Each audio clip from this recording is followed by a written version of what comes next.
Hey, Mary, you can go ahead.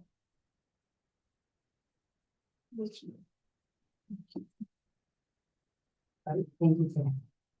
Okay, well, welcome everyone. It's good to see everybody. We're back after a little break. And so today is a regular scheduled meeting for Hollister City Council, August 4, 2025. So we're calling this meeting to order at 6:30. So City Clerk, can we do roll call, please? Vice Mayor Boucher, Present. Councilmember Resendez, Here. Councilmember Morales. Here. And Mayor Stevens. Here. Councilmember Deanna is not present. Thank you. Okay, thank you for that. And Councilmember Morales, do you want to lead us in the Pledge of Allegiance, please?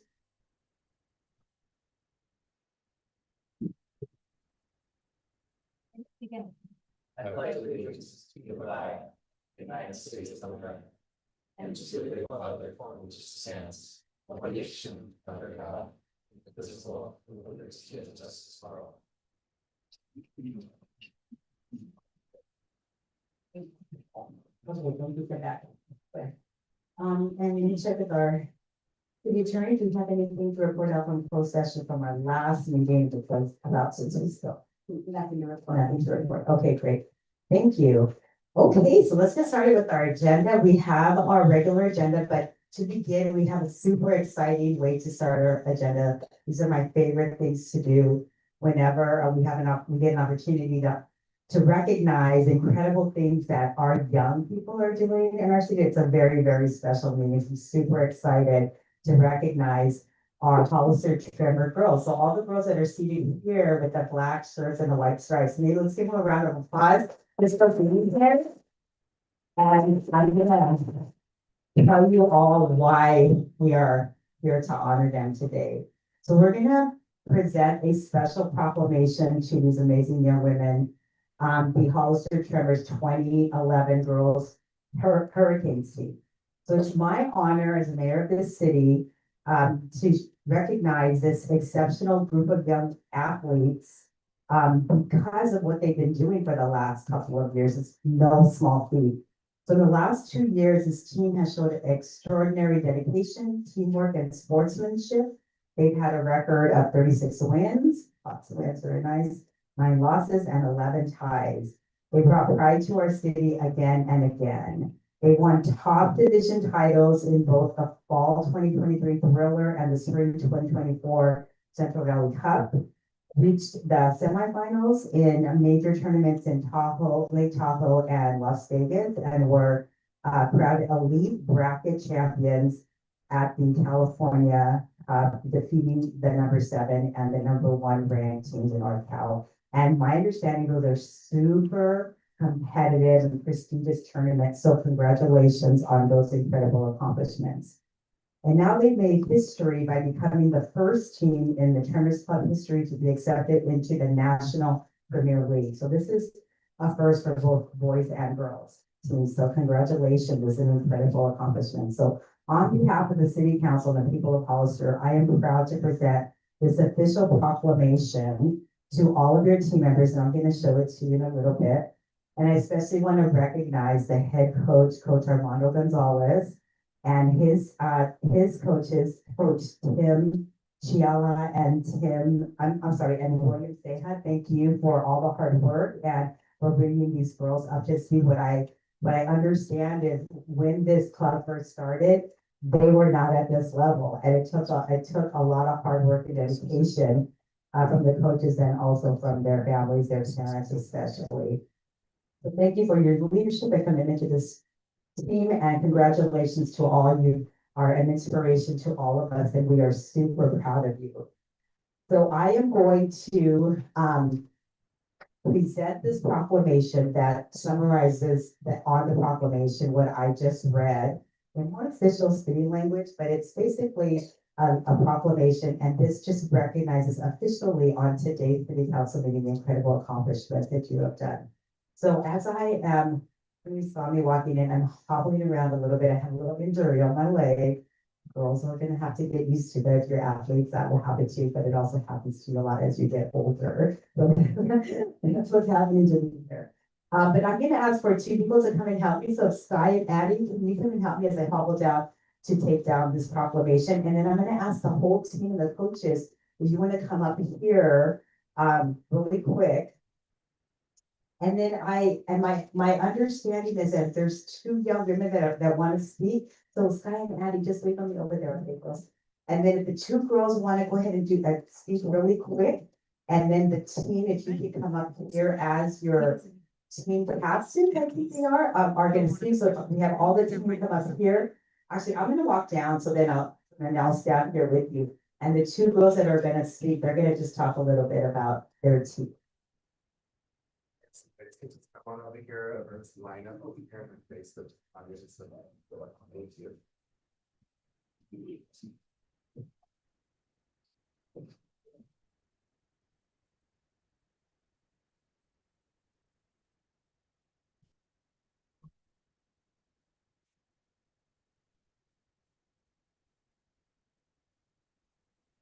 Good evening. My name is Kylie Drew, and this is my teammate Kevin Fiala, and we're two proud team members of the Hollister Red. First, we would like to thank our mayor students for this incredible opportunity to honor a major accomplishment that we accomplished making history. And a massive shout out to the Hollister Timber soccer team for being an amazing home to our club, being an amazing home to our team. We'd like to thank our very good fans for making this possible. We want to be here for everyone for you all. And our team has been on this journey for 6 years, starting from the bottom and finding our way to the top as a team. Over these years, our team has gone through major losses that has left us at the bottom, but each time we worked through the target that led us to our major victories. Every loss and every win has shaped us as a team to see today. This truly shows our dedication and determination as a team to strive to be the best versions of ourselves. On top of this, we're not just high-level players, we're also high-level students. Most of our players have held straight A's across multiple school years and have held a GPA of 3.5 or higher.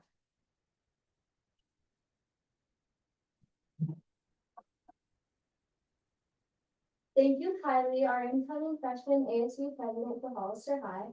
I'm Devin Fiala, and I'm one of the original members of the Hurricane team, and I have watched as we have grown and gotten stronger together. As we made our way up to the higher brackets, we experienced multiple challenges as our competition got more intense, especially in the past 2 years. Last fall, we started our journey towards MPO by starting off in the premier bracket. Each and every one of us are so excited to not only be the first MPL team of history, but to experience this opportunity together. We really were only able to make it this far because of the bond we all built together on and off the field. I know I'm supposed to be talking about my favorite memory while being on the Hurricane soccer team, but really the whole experience has been very meaningful. I would also like to echo what Kylie said. We are extremely grateful for our coaches and all the work they have done to get us this far. Along with thanking the Tremor Soccer Club, we would also like to thank the parents as well as the city of Hollister. In order to keep improving and reach our next goal of competing at the PCNL level, we are seeking community sponsors to help us along the way so we can continue our journey, as well as putting Hollister on the map regionally and nationally for women's soccer.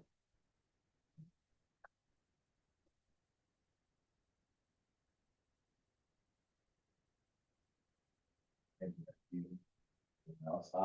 Just quickly, I'd like to do a few acknowledgements. I'd like to acknowledge Hurricanes team manager.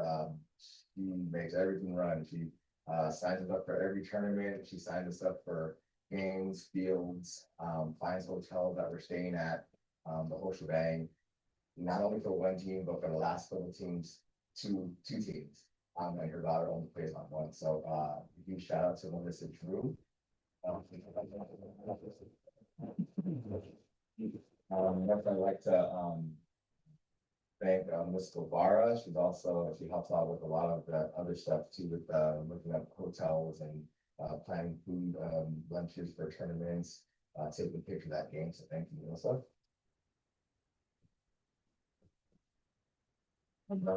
Here, I want to shout out Cheryl Lovejoy. She's in charge of getting our apparel, our new team logo, sponsorship forms, real type stuff for social media and whatnot. So appreciate you, Cheryl Lovejoy. And then I'm lastly, Nick Lovejoy, who has over the past 6 years taken photos of our girls at games, to give them, them and families, photos for, memories. Thank you, Nick. I want to give a shout out, Coach Tim Kiala, can't be here today. We started this team 6 years ago, but 3 years prior to that, we battled in rec as opponents. So making that team has been a huge part of this team. So I appreciate you, Tim. Thank you so much. And then Coach William Staff for the past 2 years, I've been kind of leading our practices and getting these girls really in tip top shape. So I like to introduce the girls to multiple voices. So that way we, one coach may say something, another coach may say, hey, so thank you, Coach Will. And then lastly, I just want to thank kind of the backbone of this team. And it's actually our parents. So I'm constantly bragging about the parents because anyone who's played team sports with 15, 16, 17 different players and families, you spend a lot of time together, and sometimes things don't go as they go. Or sometimes there might be an issue or whatnot. For the 6 years, we've had no major issues. They all respect each other, love each other, which is a huge thing, which I think is helped propel us to where we're at. So thank you to the Hurricane parents. Thank you guys.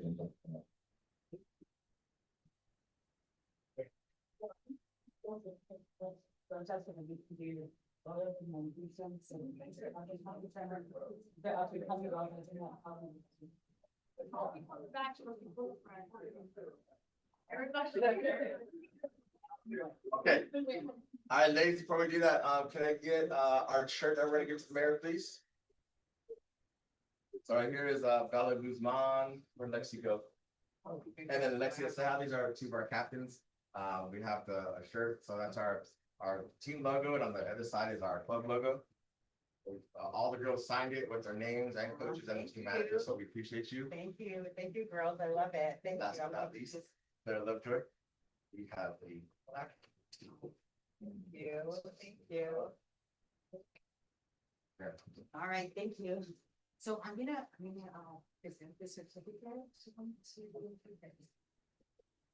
Right. So like this, or we can take pictures if you just want to take a picture. But these young ladies are gonna be in this picture and then they're gonna get their gym. Okay. So we can now take a picture. Bye, take another.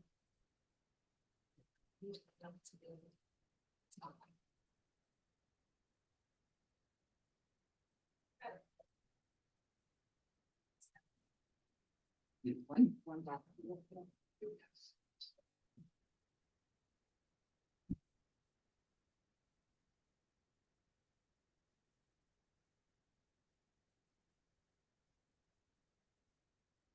Well, congratulations again, and good work for this.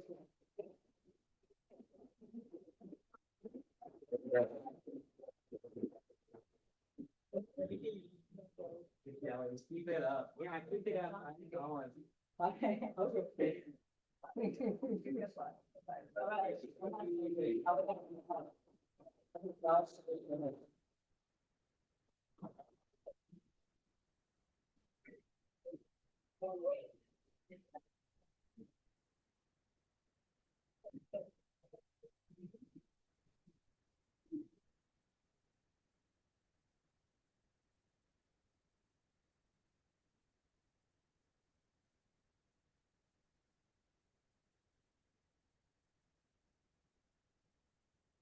Well, that was fun. So we're gonna move on with our agenda. One more congratulations to the Tremors. We look forward to seeing what else is happening with you girls. So our next item on the agenda is retirement recognition honoring Police Captain Eric Olson. So I believe the chief is coming up, so come up and let's give Police Captain Eric Olson a round of applause for his service to our city. He's awesome.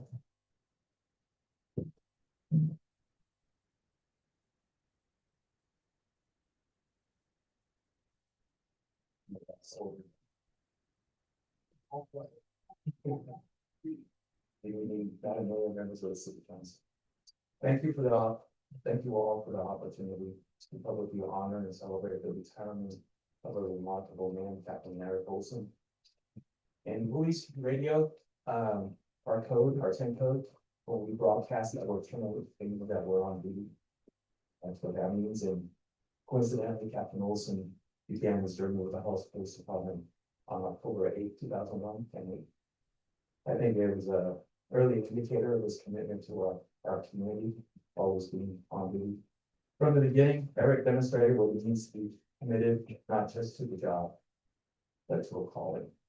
Over the last 24 years, he has worn many hats and served in numerous roles, each one with integrity, professionalism, and unwavering sense of purpose. As a patrol officer, he served on the front lines, protecting and serving our community day in and day out.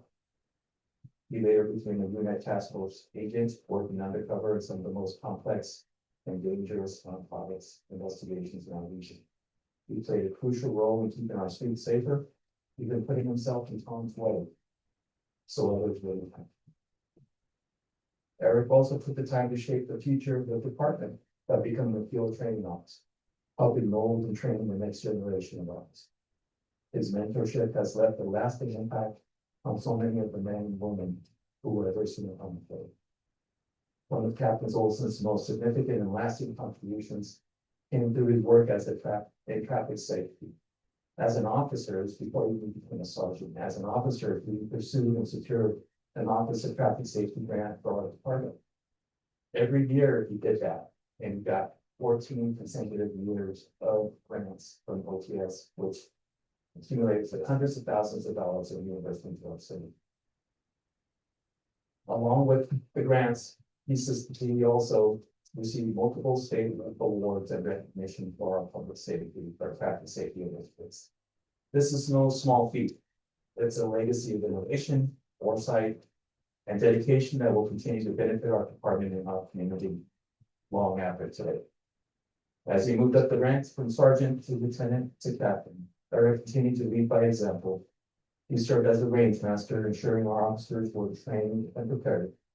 He has supervised the Investigation Bureau, Records Bureau, and AMA. He never asked for recognition, but instead put in the work, often behind the scenes, often late at night, on weekends, birthdays, and holidays, without complaint and with complete commitment. His leadership extended beyond Hollister. He's a graduate of the FBI National Academy and is an instructor at the prestigious Post-Sherman Block Leadership Institute. As an instructor, Eric has trained frontline police supervisors from all across the state. The impact of his knowledge and his guidance reaches far beyond our city limits. So for those of us at the department, his greatest legacy is not just in what he accomplished, but also is how he carried himself. Captain Olson is the kind of leader we all strive to be: steady, thoughtful, honest, a mentor to many, but true friend to all. A trusted confidant whose loyalty and honor has never been questioned. He has been the instrument and the impetus for real positive change in our department. His wisdom, his perspective, and calm, steady leadership have guided us through challenging times and helped us become a better organization. Before joining law enforcement, Eric also served our country honorably as a member of the United States Army. That sense of service, selflessness, and courage and discipline has defined every chapter of his life. Later this month, we will say farewell, not just to a dedicated captain, but also to the man who has helped shape this department, this community, and last from the municipal ways. Captain Olson, on behalf of myself and the men and women of the Hollister Police Department, we thank you for the years you gave, for the sacrifices you made, for the example you set, and for unwavering dedication to the city of Hollister and its people. You leave behind big shoes to fill, but even bigger legacy to admire. You made us all better, and for that, we will always be grateful. Please join me in congratulating Captain Eric Olson on his retirement, and thank him for your outstanding service, leadership, and devotion to the people of Hollister.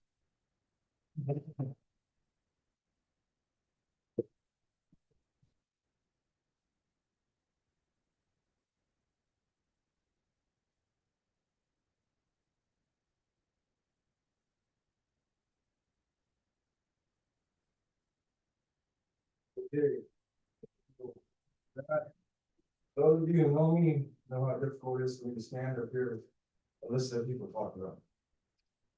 However, any bit of success that I've had individually is attributed to the great men and women that I've had the pleasure of working next to. Leaders like Chief Reynoso really paved the way for officers to be successful throughout their career. And he's done that for me.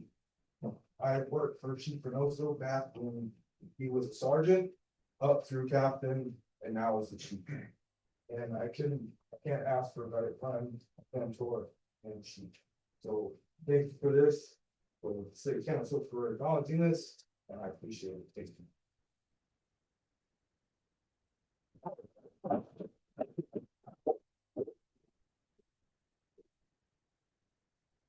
Congratulations, Captain Olson, on your retirement. Good luck. Have fun, enjoy your time. You've put in a lot of many years of good service. So congratulations and thank you for all the service you've provided to the citizens of Hollister. We really appreciate it. Thank you.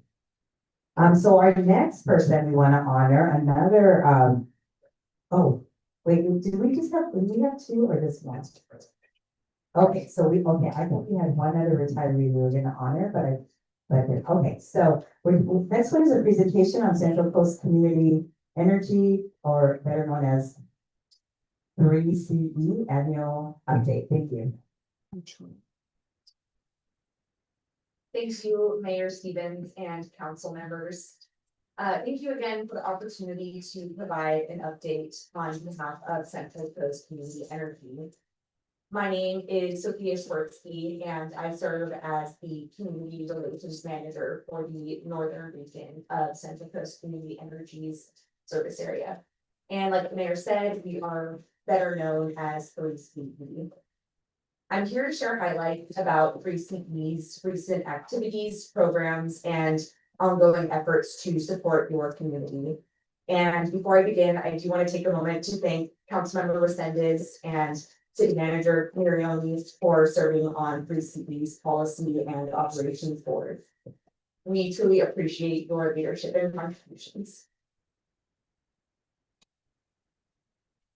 So as you may know, 3CE is the public agency that sources energy for the Central Coast. We work in partnership with PG&E, who manages the transmission and delivery of that energy to your homes and businesses.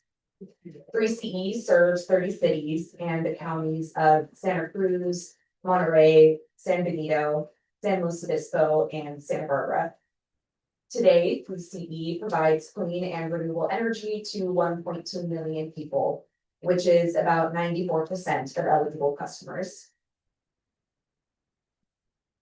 3CE is on a pathway to delivering our customers with 100% clean and renewable energy. Last year, we delivered 409 megawatts of renewable energy, which is enough energy to power more than 350,000 homes. By doing so, we avoided over 445,000 metric tons of carbon dioxide emissions, which is equivalent to taking 105,000 gas-powered cars off the road for an entire year. 3CE currently has contracts to supply 64% of our load with renewable energy by October of 2028. And we have additional contracts pending approval that could increase this number from 5 to 17%. This puts us well ahead of state requirements and moves us closer to a carbon-free future. So at 3CE, we have received many questions about the role that battery storage plays in this energy transition. So I'd like to quickly review that with you today. Batteries are essential to the energy transition and just as importantly, affordability. Batteries capture renewable energy when the sun is shining and the wind is blowing, then release it later in the day when demand is high. They reduce fossil fuel reliance during peak hours, lowering electricity rates. Residential batteries provide backup power and store cheap renewable energy for residential use during peak hours. I do want to show you a real world example illustrating the value of battery storage. During Labor Day weekend in 2022, California issued its most recent Flex Alert, which is a statewide call to reduce energy use during a major heat wave. So you might remember getting a text message on your phone asking you to conserve energy to avoid rolling blackouts. This graph shows the statewide energy mix from that day. The red area represents fossil fuels, which made up the largest portion. The green shows renewable sources like solar and wind, which peak during the day and then drop off sharply at sunset. I want you to take a look at the thin orange lines that you see at the bottom and top of the screen there. The bottom is batteries charging during daylight hours. At the top, those same batteries discharge energy back into the grid when it's needed most. So this graph is showing a more recent heat wave. This is July 4th of last year, where despite another period of extremely high energy demand, there was no need for a Flex Alert to avoid blackouts. The graph tells the story. The green bar representing renewable energy grew taller as more solar came online, and the red bar representing fossil fuels became smaller. But most notably, that orange battery bar more than tripled, meaning batteries charged during the day and discharged power during peak evening hours, providing critical support when our state needed it the most. So I wanted to show you these graphs to really show how batteries extend renewable energy's usefulness into the evening hours. So at 3CE, we have received many questions from community members about the safety of utility scale battery storage. And I do want to take a moment to highlight a few key facts. Firstly, 3CE has no power purchase agreements with indoor battery facilities. All of the battery storage projects that 3CE contracts with must use containerized systems equipped with individual fire suppression units, and they must meet the latest fire and building code standards. So this graph here shows you the safety data. Battery system failure rates have dropped 98% since 2018, even as global battery deployment has increased by more than 25,000%. 3CE is invested in innovative energy storage technology. And one example I want to highlight for you is the Willow Rock Energy Storage Center. This is a project that will use compressed air to power turbines. And once it's completed, it will be the largest compressed air energy storage project in the world. And of this project's output, 200 megawatts are reserved solely for 3CE customers. The Artina Solar plus Storage Project, the Atlas Solar Project, and the Victory Pass Solar plus Storage Project are among some of the latest projects 3CE has invested in. Together, these three projects will supply enough clean energy to power the homes of 263,000 3CE customers.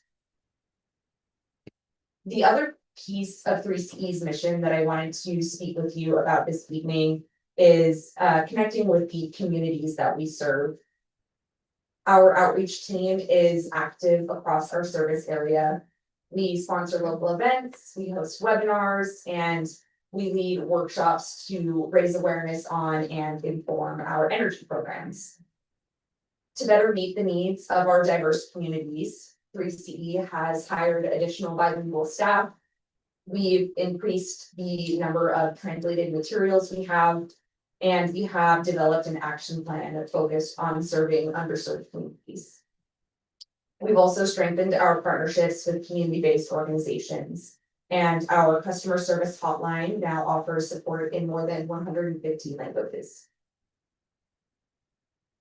3CE has programs that empower customers to accelerate their own electrification and reduce energy costs.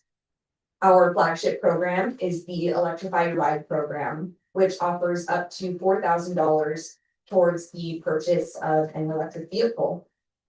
Our other programs support customers in switching to electric household appliances, constructing all electric homes, investing in electric ag equipment, and installing home battery storage. 3CE also offers programs for member agencies like the city of Hollister to support electrifying your fleet, installing EV chargers, purchasing electric buses, and adopting REACH codes. This year alone, 3CE has over $300,000 in funding available to the city of Hollister. Since 3CE began in 2018, nearly 7,000 customers have benefited from 3CE's programs, putting more than $11 million back into our community. Over $4 million of that support went directly to underserved community members. So this slide highlights how Hollister has taken advantage of 3CE's programs. To date, 3CE has invested over $431,000 into your community through our ag electrification, Electrify Your Ride, and new construction electrification programs. Your city has not yet participated in our member agency programs, which is one reason I wanted to come introduce myself this evening, and offer myself as a resource to help your city get involved in that process. And just for context, we've included the city of San Juan Bautista as a benchmark to help illustrate your city's participation levels in our programs. And I'm almost done here, but before I close, I did want to provide a brief legislative update. So the federal mega bill known as HR 1 or the Big Beautiful Bill does have impacts on 3CE's customers. As you may know, the bill eliminates tax credits for electric vehicles after September 30th and for home energy upgrades after December 31st. Our customers often stack 3CE's rebates with these federal incentives. So we're really working hard to encourage your constituents to electrify now, if that's something that they want to do, so that they are able to combine the incentives that 3CE offers with the federal incentives before they're gone. HR 1 also eliminates tax credits for utility scale solar and wind projects that have not broken ground by the end of 2026. These projects are cheaper and faster to build than the natural gas alternative. So their construction being delayed could result in increased energy costs for our customers. To address this, 3CE is supporting the Pathways Initiative. It's SB 540, which would create a regional energy market, including California and other Western states. This would allow us to sell excess renewable energy that we have in the middle of the day to reduce emissions across the entire region. And our calculations show us that this bill would save Californians nearly $800 million per year. And then the final piece of the legislative update is that 3CE is looking into addressing resource adequacy trading through legislation next year as another opportunity for us to reduce costs for our customers. So that is just about all that I have for you this evening. If you have any questions, I have my contact information up on the screen. And I invite you to reach out to me directly, but thank you again for your time this evening, and I'm available to answer any questions you may have. Go ahead, Councilmember Wilson. Thank you. Where do you get your funding from, the state or the federal government? So our funding comes from ratepayers. So the way that Central Coast Community Energy works is that you used to have your energy supplied to you by PG&E. Okay. But now that Hollister has enrolled in 3CE has taken over the role of energy procurement from PG&E. Okay. So you still have a PG&E bill for energy and transmission, but it's just 3CE that is billing you for the actual generation portion of your bill. So I'm getting what I'm wondering is you said that the Big Beautiful Bill will impact your program. But then you said because the people who benefit from your program often stack onto the benefits from federal government. That doesn't mean that the people that benefit from the program are not going to receive the benefits of your program. right? Yes, and you're exactly correct. What we're trying to encourage our customers to do is electrify now so that they can not only benefit from our program, but they can also receive the federal funding for. So my point is regardless of what happens in Congress, our constituents who we represent can still receive the same benefits from your program that they're receiving, what regardless of what happens to Congress, right? Yes, you're absolutely correct. These programs are still here. It's just that we want people to be able to get the most I funding. understand, I just think when you're presenting us information in our public, we need to be very careful on how we word that, so that they know that they can still receive your benefit, the people who represent locally, regardless of what happens on a national level. Thank you very much. Thank you for that feedback.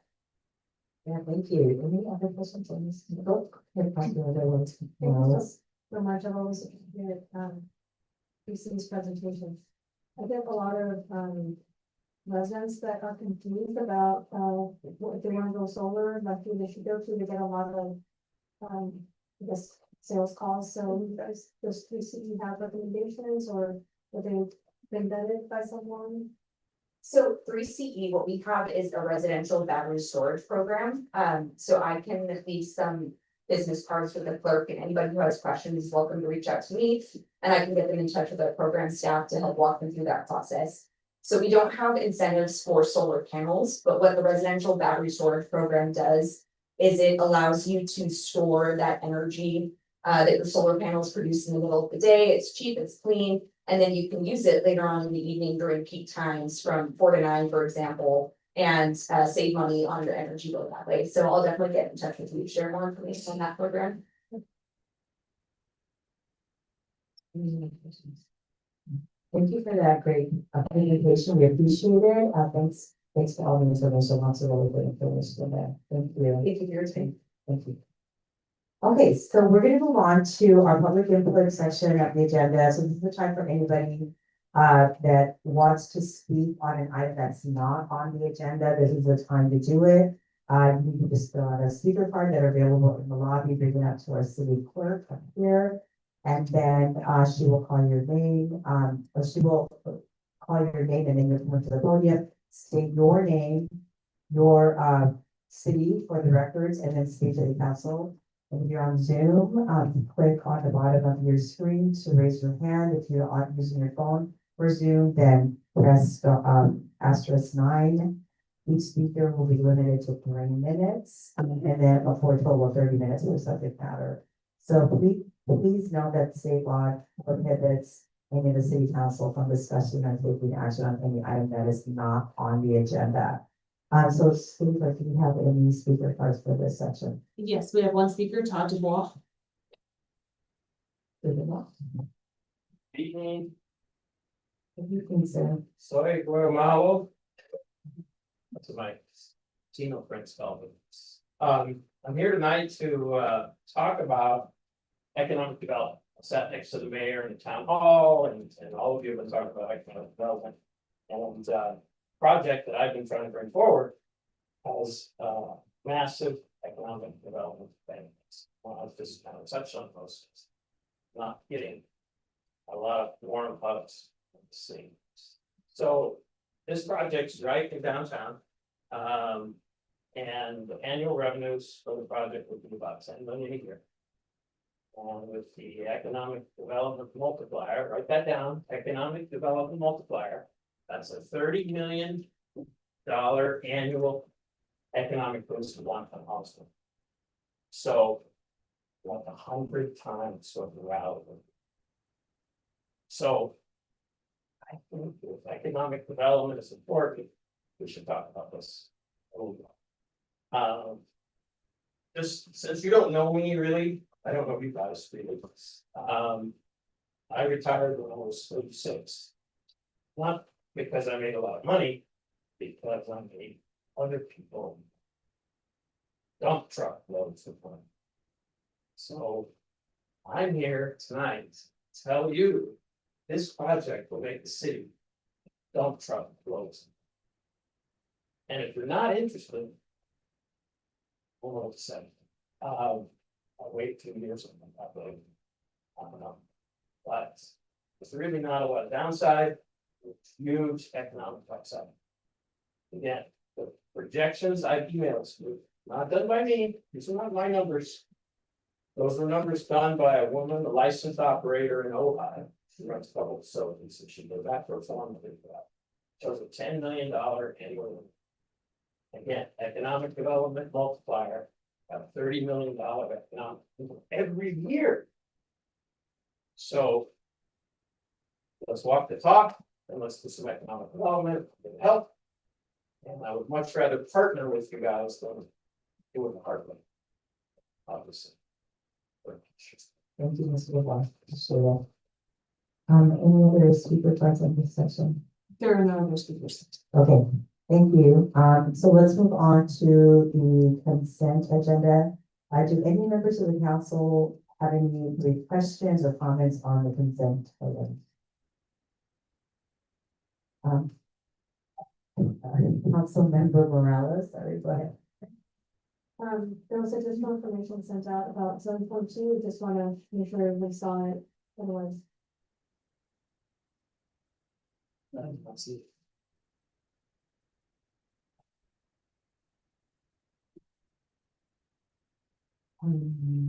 Okay, did you want to pull that so that we can discuss that, or do you just want to point that out? Okay, okay, thanks for that.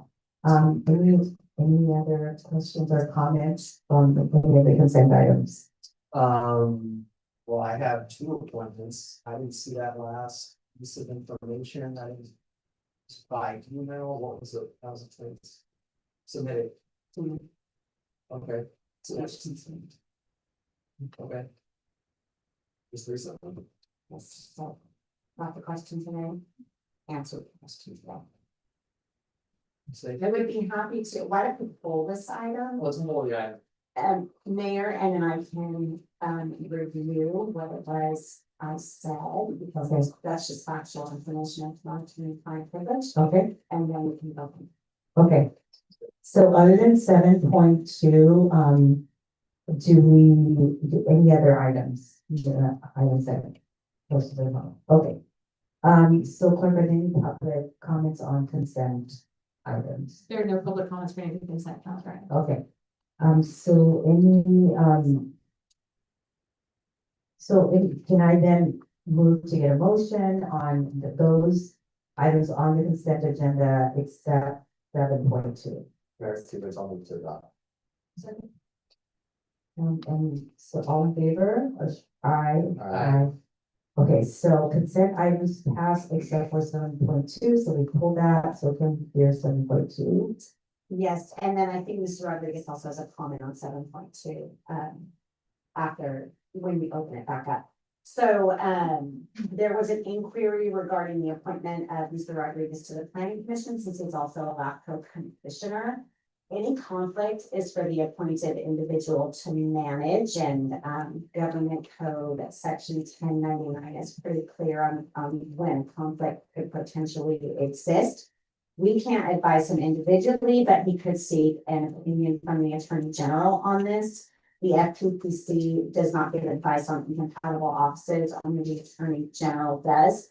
So if Mr. Rodriguez accepts the Planning Commission position and it's determined to be an incompatible office by law, the LAFCO position is automatically abandoned. And if there is a conflict, and during the time he holds both offices, his any LAFCO votes at that time could be void. So that was the status update regarding this, but really it's up to Mr. Rodriguez once council appoints. Okay, great, thanks for that explanation. Councilmember Lisa, please go ahead. Thank you, and thank you for sharing that information. So I didn't pull it, it looks like some of my colleagues did not get that information or inquire about it. Are you allowed to say which one of the city's council members actually inquired about that? So my practice is to just say a member of council, that's what I've done. Okay, Correct, if that council member wants to say it was them, then of course they can. okay, so, yeah, I'm just curious, if I was a member of council and I really had a problem with this, I would actually pull it. And not use it as a political weapon to try to board my own agenda. That's all I have to say. Okay, so any other questions or comments on that item? Did you have a comment? Yes, Councilmember Morales, go ahead. I asked the question because I knew the potential consequences, I wasn't sure if my fellow council members did, this is not my appointment, I have no issue with this. I just wanted to make sure that there was information available before a decision was made. That was it. Okay, great, thank you for that. Okay, so do we have then any speaker cards on this one, who? Okay, Jenna, you have more questions? Okay, go ahead, Councilman Morales. Thank you. So, city attorney, so I did receive the information. I do understand it quite clearly. I did my own research. So I know that there's different options that we can proceed in. Number one, we could make the appointment tonight. Given that it was a last minute inquiry, we can make the appointment tonight. If the LAFCO member would like to consult with, I would recommend consulting with staff and with their legal team. Then they have every right to do that before the next county commission meeting, do they not? Yeah, he has every right to inquire. Absolutely. And if we made the appointment tonight, is that then going to automatically void their LAFCO appointment? Depending on whether termination is from the staff or the LAFCO attorney? If it is found to be an incompatible office, at that point, we would automatically forfeit the LAFCO position. Similar to if you had a planning commission appointment and then you were a member of council, you automatically forfeit the planning commission appointment to become that member of council. Thank you. My next question is, would they then have to be sworn in? Just because we appoint them, they then need to be sworn in at the next planning commission to Yeah. complete that appointment. I assume, city clerk, I assume that you swear them in. We would swear them in at their earliest convenience, and considering I believe the planning commission meeting is coming up. Then we would do it as, sooner rather than later. And that would then be the deadline, whether or not they come and they get sworn in or not. It depends on if an incompatible office is found. Right. By the There's attorney there's general. no incredible office now. Yeah, if there's not. And one city found, council it's fine. members and mayors and supervisors sit on both LAFCO and the city and the county here. I believe that is true. The LAFCO board is made up of council members, supervisors, and members I of the think public. that for me, when you serve on multiple agencies and you think there's a potential conflict, then you should consult with your staff, your legal team, with them, and you recuse yourself if and when you need to, because we do it all the time. That's my opinion, but I'd like to go forward with the appointment. That'd be my recommendation. And know that we still have time to, a little bit more time to look into it. Definitely council's discretion. Yeah, I mean, it sounds like that was what the information that we got from our attorney was that the onus is on the person who's being appointed, who's will be filling both. So we would consider that, right, whether or not if we believe that this person is able to make that decision. Oh, so with that, I'm just gonna go ahead and ask, Mr. Rodriguez to come to the podium and make his comment, and then we have 3 minutes. Hello, on the city council. So I have consulted with, Jennifer Stevens, Stevenson. So at this point in time, I would accept the appointment and then resolve if there are any discrepancies or possible, conflict of interest. Deal with that at, a later matter, but at this point, I would be ready to, accept the appointment to the city. So, if you have questions, Yeah, and, okay, so here's just one more question. I'm gonna assume by the statement that you made that you will be prioritizing planning commission if in fact there is a conflict. Is that your, yes. okay, guys. Okay, so, anything else, Mr. Rodriguez? No, Have a little- no, the only other comment would just be the same thing that, reviewing LAFCO is a separate agency. I know that, you serve on LAFCO. I also know that just, board supervisors serve on LAFCO. And I know LAFCO kind of serves more as an intermediary for land use decisions. But I wouldn't be up here accepting that appointment unless I did feel It was a conflict of interest, or we feel like doing it in bad faith. So, yeah, so, but anyways, thank you for the. Let me clarify. Okay, great. Okay, thank you, Mr. I think it's. Okay, so, can I call for, get a motion for, 7.2 filling, filling vacancies on both the Hollister Airport Advisory Commission and Planning Commission. Mayor Stevens, I move to that. I second. Okay, so let's go ahead and get a roll call vote on this one. Vice Mayor Boucher, I. Councilmember Resendez, I, Councilmember Morales, Yes. and Mayor Stevens. Yes. Motion passes 4-0. Okay, thank you. Congratulations. This also includes, other members, Mr. Hernandez and the, Quincy to the, before we're really getting there. Okay, so let's, move on to our next item. Let's see.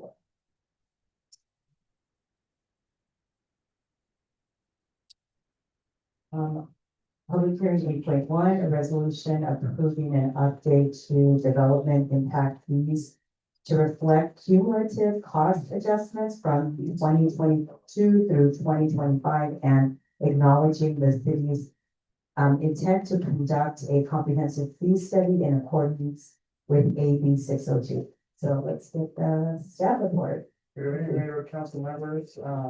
As you stated, this is a resolution authorizing the adjustment of development impact fees to reflect cost changes passed since 2022 and acknowledge the city's intent to conduct a comprehensive fee study in accordance with state legislation AB 602.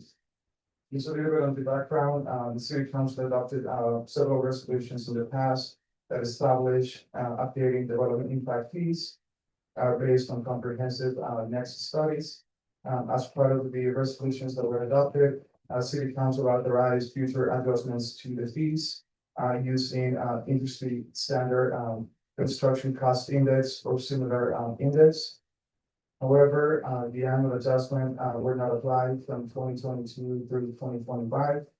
As a result, the fees currently collected for new developments don't accurately reflect the city's actual cost to provide the public infrastructure or the services.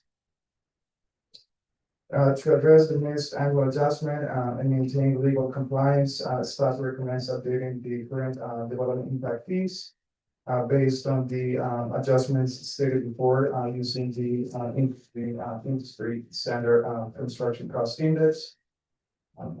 And that concludes the presentation of the resolution. Thank you for that report. So do you have any questions from the council? Councilmember Resendez, go ahead. yeah, thank you for the report. I'm just curious, how did we miss those impact fees since 2022? So there was a hold on them originally as we were going through the general plan process, and then they were missed in subsequent years, and then we were gonna bring it back for the budget, and we have no time frame that we were trying to meet with all of the budget challenges, and so it made it for this meeting. But this was one we had caught through the process of going through the other pieces. So this one, we should have probably brought this about a year ago when it's ever, and we're gathering up, seeing the general plans, and typically you would. Once your general plan is adopted, then you go through and do your new studies that are based off the general plan and set your impact fees. That's what Christian's mentioned, ultimately bringing forward new impact fee studies. But that's kind of where that's was at. So it was on our office to bring those forward. Okay, thank you. I probably should have asked this before, my apologies. And then just so the public is aware, approximately how much money did we miss from 2022 till now? So we'd have to go back and calculate that every project's different. And so that's something that we go back on and take considerable amount of time. It's not impossible, but I don't have enough at our hands. Okay, I did see percentages on the report, so those are just the percentages of the individual study fees that we missed Correct, so what we would have to do is go back and with each individual Right. fee and then apply the. A member of the public can do that as well, again, I just wanted to put that out there so that I have information on that, so we just have to do that. Okay, thank you guys so much, appreciate it. Thank you, Councilmember Wilson. Any questions on this side of the guys? So just a quick little timeline question. If adopted, when would we expect this to begin and to be completed? It will be 60 days after adoption of the resolution. And then at that point, then I'm assuming it comes back to us for report to city council. Yeah, at that point, we can make the adjustment to the current development impact fee schedule. And then any new project that develops will have to pay the new. So it does not need to come back here. So this, okay, go ahead. So similar to how, at budget time, we brought forward our user fees, which were, the individual fees that are paid. We brought that forward for an inflationary increase. We would, if the study's not done, then we would bring this forward as part of the budget next year. So these would typically be budget items that are brought forward each time. And then reanalyzed as you do new studies. Okay, thanks for that clarification. Okay, that's all I have. Really want to follow up question, Councilmember Wilson? Yeah, I'm just, again, I'm stuck on that cost, and I don't want you guys to do the work, but we'll just say that it's significant. That it's a large amount, I mean, I'm just curious, because. Yeah, I'm just curious. I would say it's not gonna be very, I mean. Probably in the six-figure range. Okay. All right, that's good, thank you so much. Okay, thank you for that. Okay, so I'm going to move us along, and do you have any public comment on this item? Mayor Stevens, you do want to open the public hearing for this item? Oh. Okay, so we're opening a public hearing now at 7:27. Do we have any public comments? No, we do not have any public comments. Okay, so I'm closing the public hearing on this one, at the same time, 7:27. And then can I then get a motion from staff? I'm sorry, from council, former council? Move to adopt. I second. Okay, and so all in favor? Hi, Aye. Thank you, sir.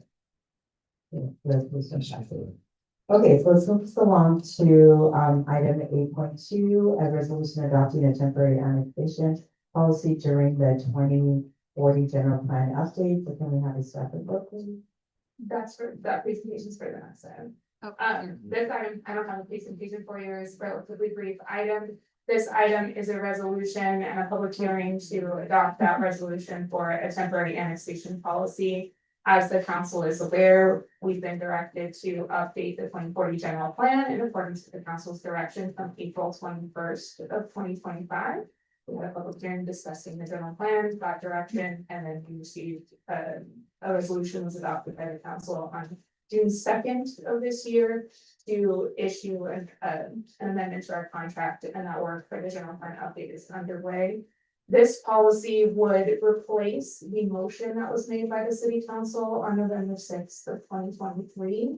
There was not a written policy adopted at that time, but the council motioned to hold and defer acceptance of annexation and general plan amendment applications by the planning division during the city's update of a comprehensive update to our general plan. This policy is recommended to be adopted in writing for the council tonight.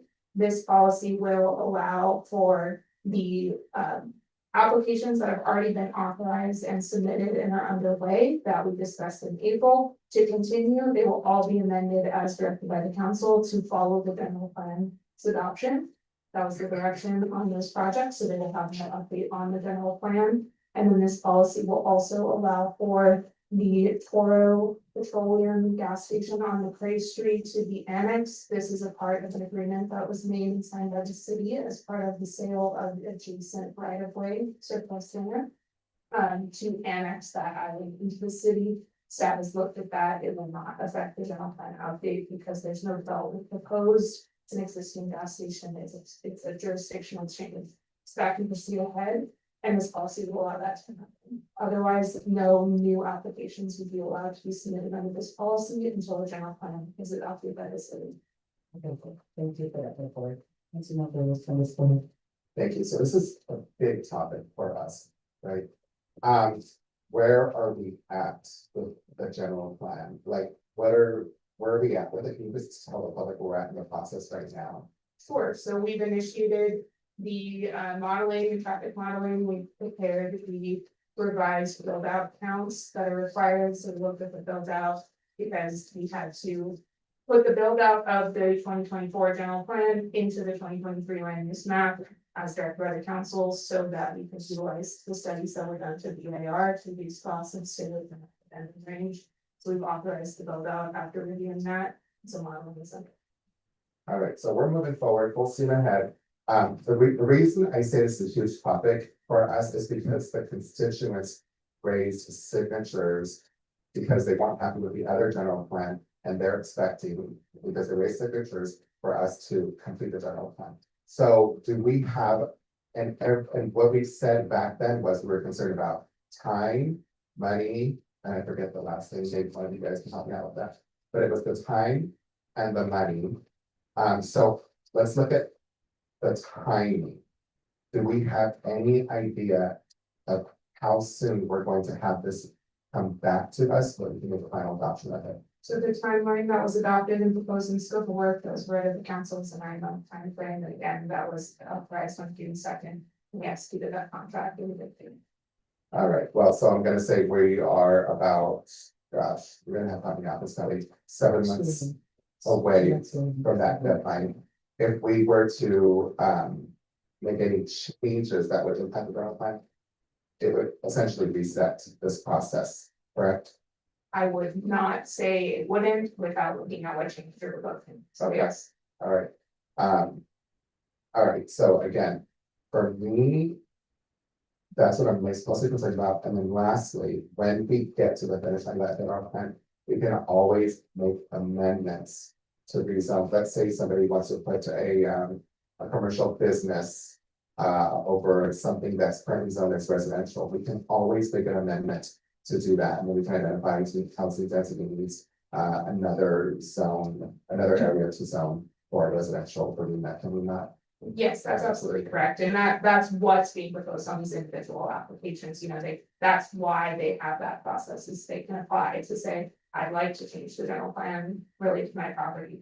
And that's why there's a process. The reason that we propose a hold on those applications, because not only is that a costly process from a staff time perspective, but it's also a very costly process from an applicant perspective. And when you're doing a general plan update as the city, you're looking at land use, you're looking at your sphere, you're looking at policies around circulation, all these things. So if you wanted to do a change, you could, as the city, propose that change in your document, saving the applicant time and also not conflicting those two documents together. Let's try to remind me, because I forgot how many years ago, I should say, did we start this process? The original request for the RFP, request for proposals, was authorized in 2018, and the contract was adopted in February 2020. All right, and then just for the sake of getting information out to the public as well. When we talk about making amendments, I know we can make for a year, but isn't there a way that we can bundle some of those amendments and do one amendment with a whole swoop? When and if we're ready to do that, when we adopt the final general plan? Yes, so just like the city's general plan update is essentially repealing or replacing the general plan, for lack of a better term. Your updates can be as simple as typo correction, I would not recommend it, but they could be, to fully changing the general plan. It does not the scale and complexity of the general plan or amendment. I just want to remind the public, and anybody out there is watching, for me, this is crucial that we listen to the voice of the people who went to us here, and that we honor the timeline to get this general plan across the finish line. And also to remind staff as well that we need this done. I know that you are fully capable, staff is fully capable, and I have faith in our contractors as long as we keep moving forward and definitely want changes to it. So thank you. Any questions on this side of the place? No questions? Okay, yeah, I don't have any questions either. Okay, so then I'm going to then look at the clerk. Any public comment on this one? Mayor Stevens, you're gonna wanna open the public hearing for this Okay. item too. Okay, open the public hearing on this one, 7:31. Any comments? Yes, we do have a speaker, Jeffrey Small.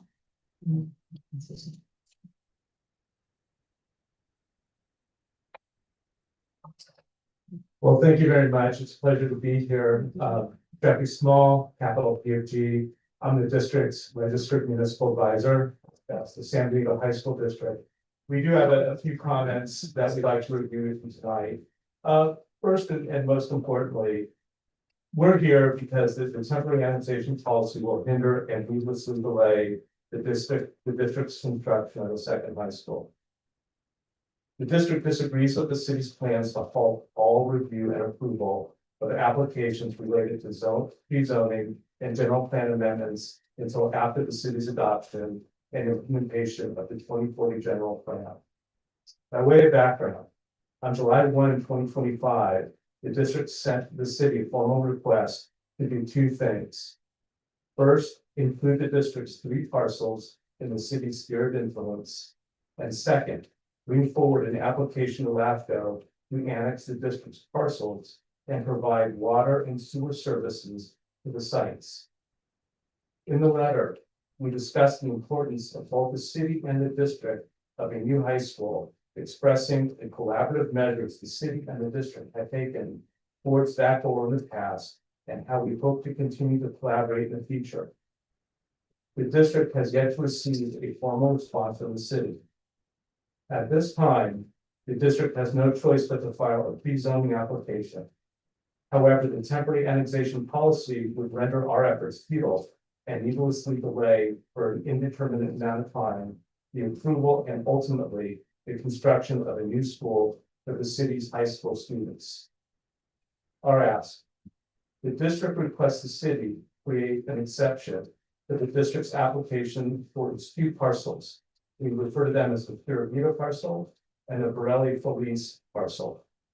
Notably, the policy before you will affect all new applications submitted by private property owners. Additionally, the policy creates an exception for the city-initiated annexation of the property located at 1285 in Craig. The district requests for a general plan amendment and annexation pertaining to the district-owned properties that serve an essential government function and service, that being public education. As a fellow public agency, just like the city, the district requests that the city revise a policy to clarify an exemption for similarly situated public agencies like the district. As explained in our July 1, 2025 letter, when the district engaged in the process to select the area in the northwest quarter of our new high school, the district did so in a collaboration with both the city and the California Department of Education. The district purchased its properties in March and July 2024 with the understanding that would be included. May I have another minute, please? No, I'm sorry, we have to reserve public comments to 3 minutes, so. Well, I'm sorry, but we do have to end your comment. I appreciate the comments that you made on Mr. Small. But you do have to end your public comment, so thank you for that. Do we have questions? Any other comments in the public comments? There's no other public comments. Okay, thank you, sir. Councilman Marissa, let's go ahead. Mayor Stevens, do you wanna close the public hearing? Okay, closing the public hearing, thank you. 7:39. Okay, Councilman Marissa. Thank you. So first and foremost, I just want to put on the record that I had the absolute pleasure of sitting down with both this gentleman the other day, for the first time in quite a while, and we did speak about this. So I just want to put that out there publicly for the sake of transparency. Number 2, again, for the sake of transparency, when people come to the podium, I think that we need to be very transparent and honest about where we're at, just like I spoke of the last speaker who was up here. So as of right now, there is not enough funding to build that high school. The voters voted down that ballot measure. That's just a fact. We know that. So for me personally, I again thank you both for having us over there. I want to continue the conversation not only about that topic, because it's very important to the community members, but about many other ways that we can collaborate moving forward. I sincerely mean that. Second of all, we really, given the logistics that you're facing with building the second high school, and not having all of the finance and the funding in place to do that, I don't think that's gonna change from now up until the time the general plan's done.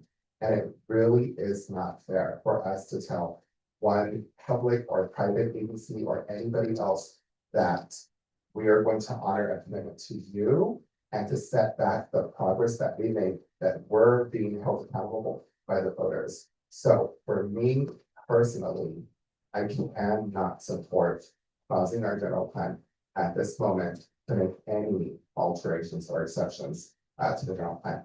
I sincerely look forward to working with you in the future.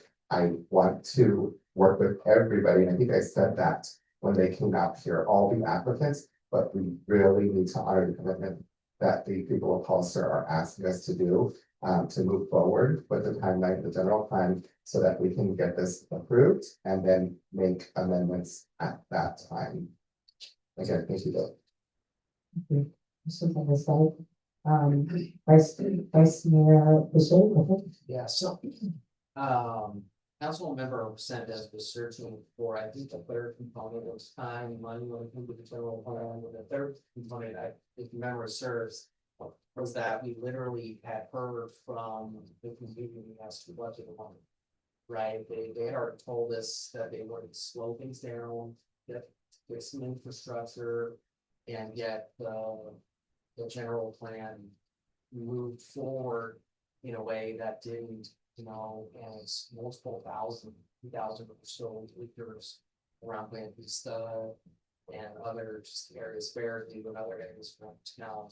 So we literally had a directive from the voters to make some changes. And I know that puts city staff a lot more work for you with projects. In kind of limbo, we're definitely to the council and the board saying this is only going to do this right, and we're going to do it as economically with time as we can. But we're gonna do it right. So I think that might be what we were searching for, because a little bit of voters had spoken, we're carrying out the wishes. Thanks, Vice Mayor. Go ahead, Councilmember Morales. So I think at some point, we're gonna need to have somebody from finance come in and really lay out, the financial forecast for the next 5 years, because, unless you get the lottery, the city of Hollister really isn't gonna have the money to build the infrastructure that you're looking for. We are looking at a financial, decrease, and some of the decisions that the county has made, are not gonna bring any revenue in the next foreseeable future. So any type of infrastructure expenditures are not going to do that. So I think the reality is our community, our high schools already, we should have done this probably 10 years ago in terms of the second high school to prepare for the future.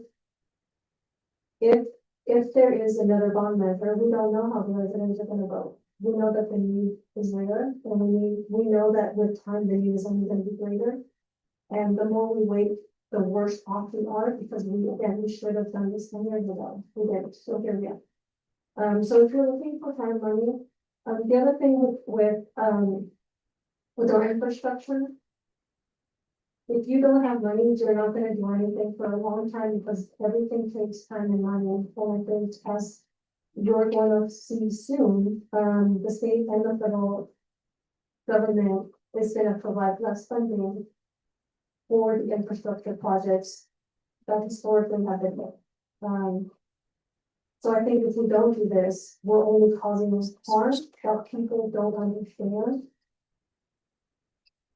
We will only see down the road when we are no longer in this space. Thank you, Councilmember Morales. I'm gonna go ahead. I'm gonna speak first. So I appreciate what your thoughts, and here's the challenge. So the challenge, and I have to highlight the description of needless delay. here's the challenge, and I guess the dilemma is if we get back to focusing on what's before us is about the general plan, we have to do everything that's necessary to move that along as quickly as possible. Sure, there's going to be, if we want to focus on infrastructure, then there's fiscal challenges to that. There's all sorts of ways we apply for grants. We look for the federal and state government to help. We do all these other things. It is not solely reliant on the local economic development. However, that is just an aside point to what the focus is around the general plan. And however, I do empathize with the challenges that the high school is having. I worry a lot about the overcrowding. I too, full disclosure, met with Superintendent Tenenbaum and Mr. Small in their office, and we spoke about this. And our commitment was to support.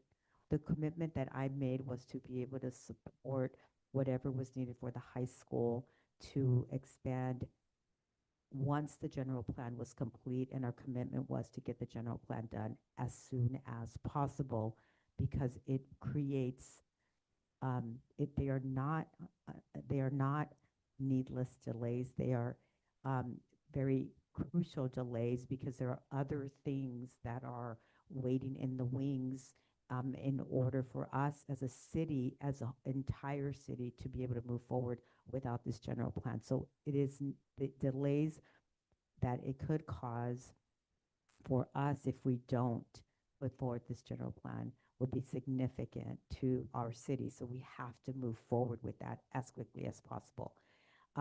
So as we heard, the timeline is 7 months from now, right? So we're there. I mean, if at all possible, sooner than that would be even better.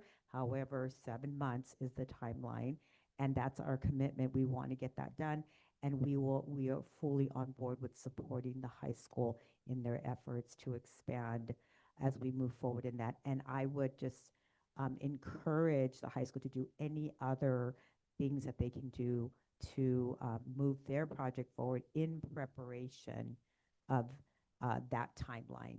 However, if we do not move forward with this plan, if we put in more, with the work around the general plan, if there are more delays to completing that general plan, that there will be significant impacts to the city as a whole. So we just can't afford to do that. All the other challenges will be there. The economic, infrastructure challenges are always going to be there. However, we have got to prioritize that general planning, the completion of that general plan. So that's all that I will say on that.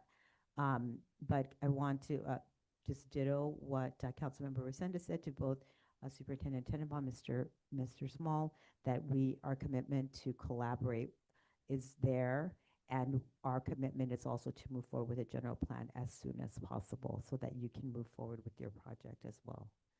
Okay, that's all I have to say. So I'm going to check in and see if we have any other questions or quick comments before we move for a motion. I just have a quick comment. Okay, go ahead. Go ahead, Vice. I know I graduated from San Diego High. I got a great education. It's an awesome school. A lot of accelerated and advanced classes that you can take. I got lucky, maybe. My class size at the time, I just reread an article, I think it was in the Pinnacle, that in '98 we had the largest class size, and it was like 420 students. They're a lot larger than that. They're getting bigger. That was my graduating class, right?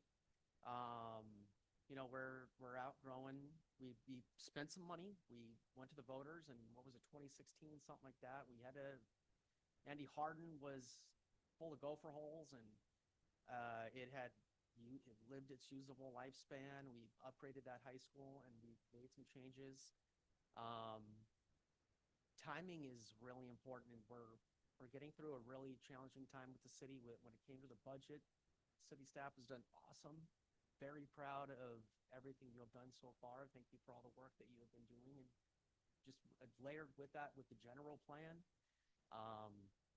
It's Herculean what you and staff did, so I'm very proud. Really important, though, to kind of focus on getting that general plan done. If we can get it done in 7 months, that would be excellent. But an additional high school is likely on the horizon for our town. We have just outgrown our britches, and we've gotta keep class sizes down as much as possible.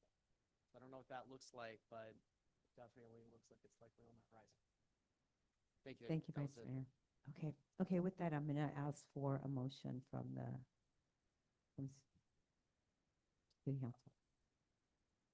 I motion to approve the temporary annexation policy as set forth by staff during the 2040 general plan update period process. Is there a second? Second.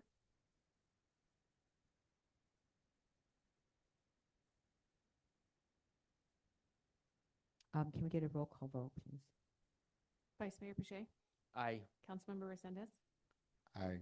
Councilmember Morales, Yes. and Mayor Stevens. Yes. Motion passes 4-0. Okay, thank you, Ms. Kelly. Thank you to both of you. Never mind. Okay, so let's go ahead and move on with our agenda.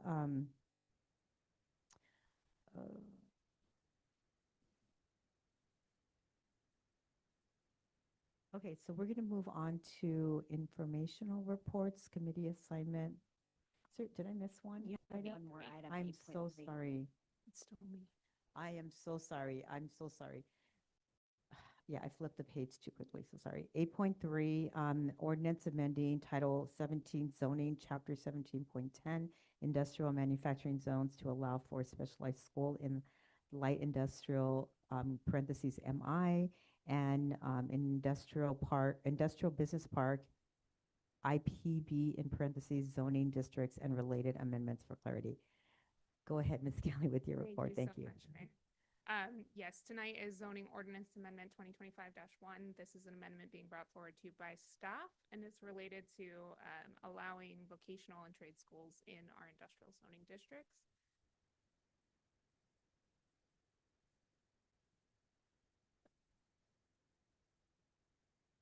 All right, so the M1 light industrial zoning district currently does not allow specialized schools. We came to realize this a few months back when we got an inquiry from a member of the public regarding a proposal. So, they reached out to the planning department and said, hey, I'd like to do a trade school over in this area. It happened to be in our M1 district. And we were looking at our use tables and our definitions in our code. And it turns out that not only are trade schools not allowed in the industrial zoning district, they are not allowed in our code at all.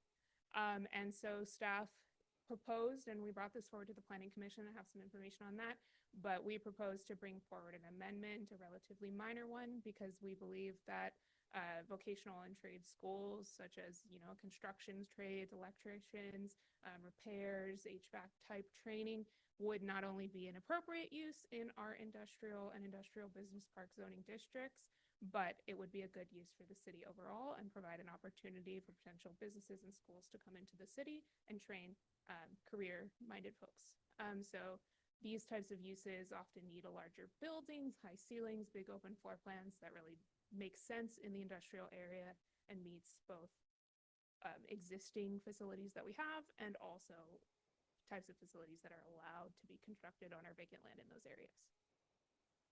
So in addition to a proposal that the ultimate goal is to propose to allow vocational and trade schools in our industrial zoning districts, we are proposing to update our definitions related to all types of schools and our use tables for clarity.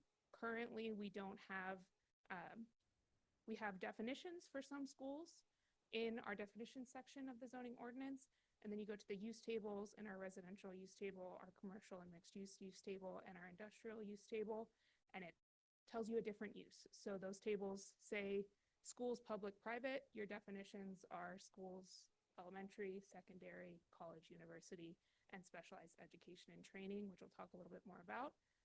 The definitions don't say public, private. Your use tables do. So we're proposing some clarification so that you have a new list of definitions for schools and use tables that reference those same definitions. On April 24th of this year, the Planning Commission considered this zoning amendment, and they did adopt a resolution making a recommendation to the council to adopt this.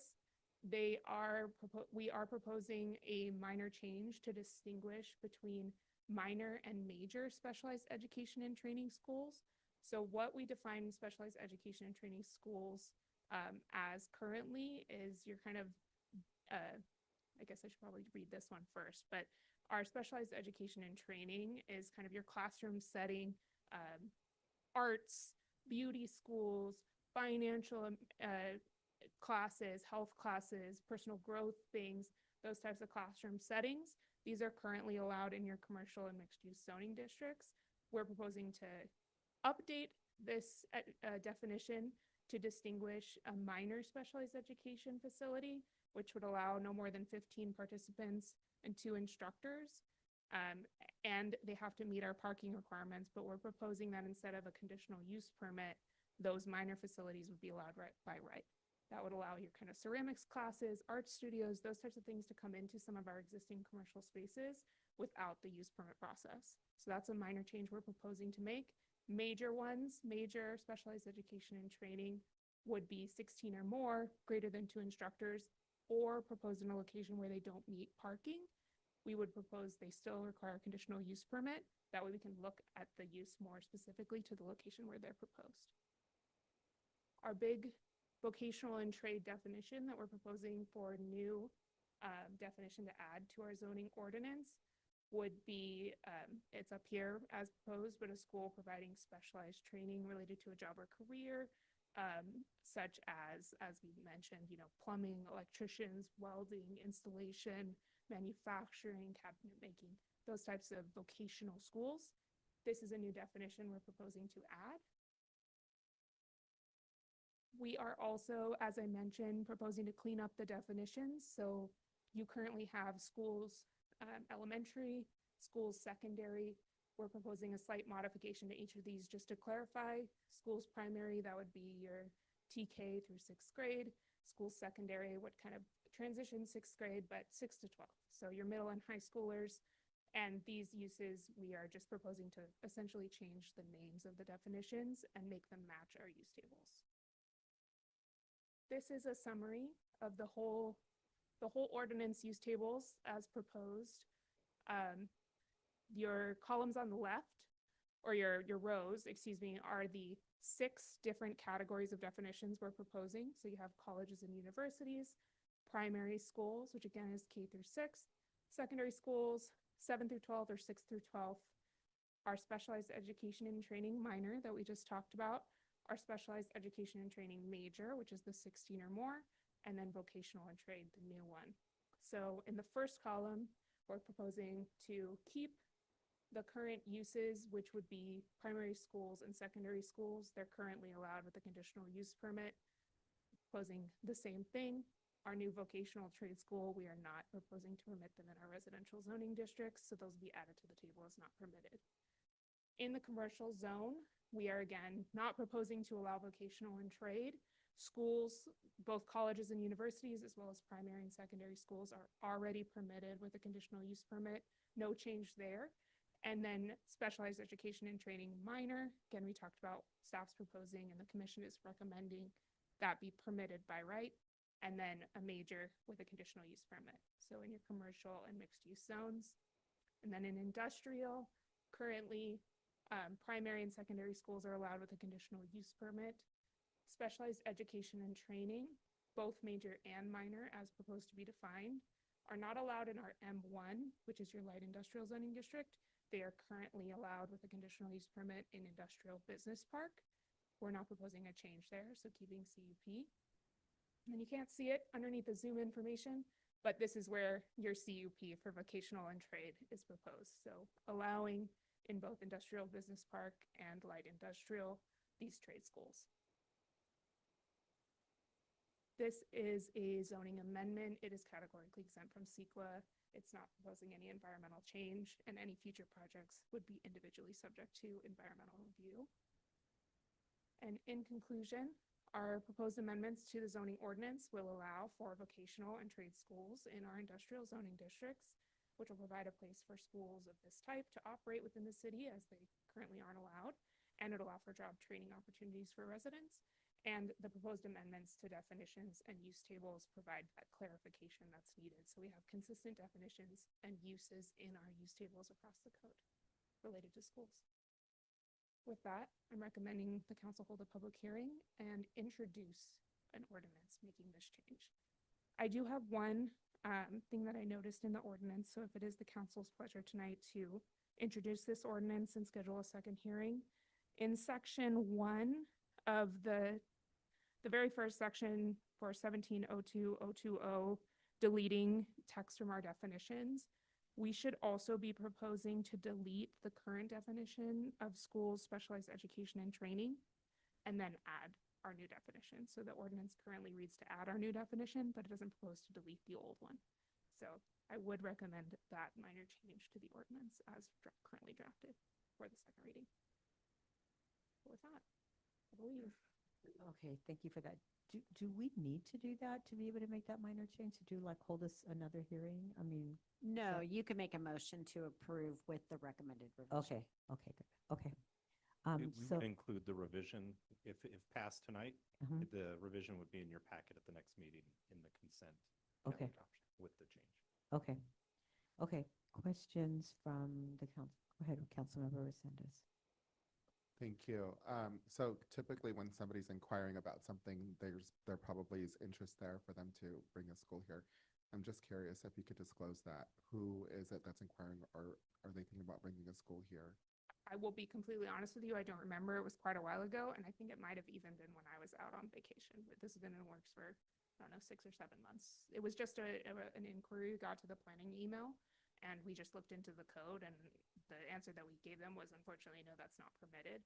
And then we went on the path of, no, that's something that probably makes sense to be permitted. So we were going to propose an ordinance. Yeah, so there's no application that was submitted. It was a prospective party that was looking to rent a facility and asked before they rented if that was an allowable use, which is good. We see that often where folks get themselves into a lease because they were told they could do something somewhere, and then they come to us and we have the unpleasant task of telling them that that's not the case. And so that's how that came to light. And I would imagine it's not the high school because they have all that they need, but it could potentially benefit them in the future, especially if they're going to build a new school and plan to expand later. I'm all for it, 100%. I'm glad that you guys caught this and brought it up to us, because again, the more opportunity that we can offer our community in these types of ways, the better. So I'm of course want to hear from the public, but I was just curious about that. I just think it's important to disclose that to the public. So thank you. Thank you. Questions or comments from this side of the dais? Okay, no? Okay, so let me then open the public hearing. Do you have any comments? Yes, Mayor Stevens, we have one, Dr. Sean Tenenbaum. Please, Superintendent. Welcome. Well, thank you. And you will have 3 minutes.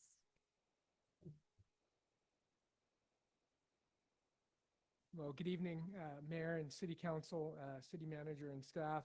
Sean Tenenbaum, proud Superintendent of the High School District. It's good to see you again, Mayor. Thank you very much for being at the Baylorama tonight. I know our parents were enthused to have the mayor there, so thank you. I also want to compliment both Council Member Resendez and the Mayor on behalf of Jeff and myself. We're very encouraged by the communication tonight. We're also very encouraged by the meeting that we had previously. And I do want to, in the spirit of partnership, relay that that positivity goes a long way. So I want to thank both of you publicly and praise you for the encouragement this evening. I also want to compliment City Manager Dave Marioni. I know I've called him and texted him multiple times regarding this item. And so I wanted to thank him for the detailed conversation today. And I'm just going to share it just in terms of transparency.